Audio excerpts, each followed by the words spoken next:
Rais wa nchi ya South Africa Cyril Ramaphosa, ambaye katika mazungumzo na kampeni bora kabisa ya utabiri dhidi ya Tanzania katika uchaguzi wa mwaka 2025, ameendelea kutakia uchaguzi mwema na amani endelee kutawala ndani ya nchi ya Tanzania.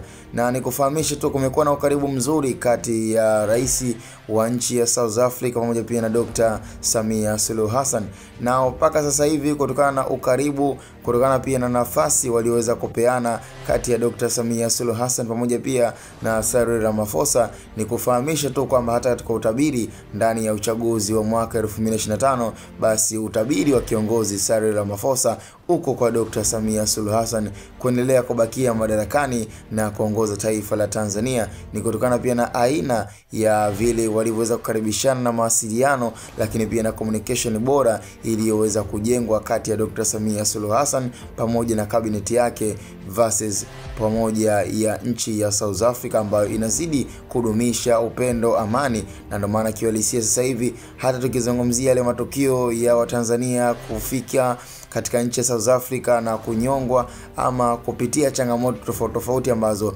zilikuwa zikijitokeza kwa miaka ya nyuma, kwa sasa zimeweza kukoma, na kumekuwa na taarifa chache sana ambazo labda pengine ukisikia Tanzania wameenda South Africa na ukasikia kuna matukio ya ajabu, basi imekuwa ni history ama imekuwa ni taarifa za nadra sana. Lakini mpaka this time around kumekuwa na communication nzuri inayofanywa na Dr. Samia Suluhu Hassan pamoja na Rais Cyril Ramaphosa, na ndio maana pia hata wananchi na wakazi wa South Africa wameweza kutengeneza na kudumisha upendo zaidi na nchi ya Tanzania. Ni taarifa ambayo tumezidi kupokea zaidi, na nikufahamisha tu kwamba mpaka this time around uchaguzi uko pale pale, na kwa wale wengi waliotamani ama wanaofikiria labda pengine uchaguzi utaahirishwa kutokana pia na moja ya kiberiti kinachoendelea kutikiswa na Chama cha Demokrasia na Maendeleo baada ya kuhitaji zaidi ya saini milioni 15 katika form za petition ambazo zinahitajika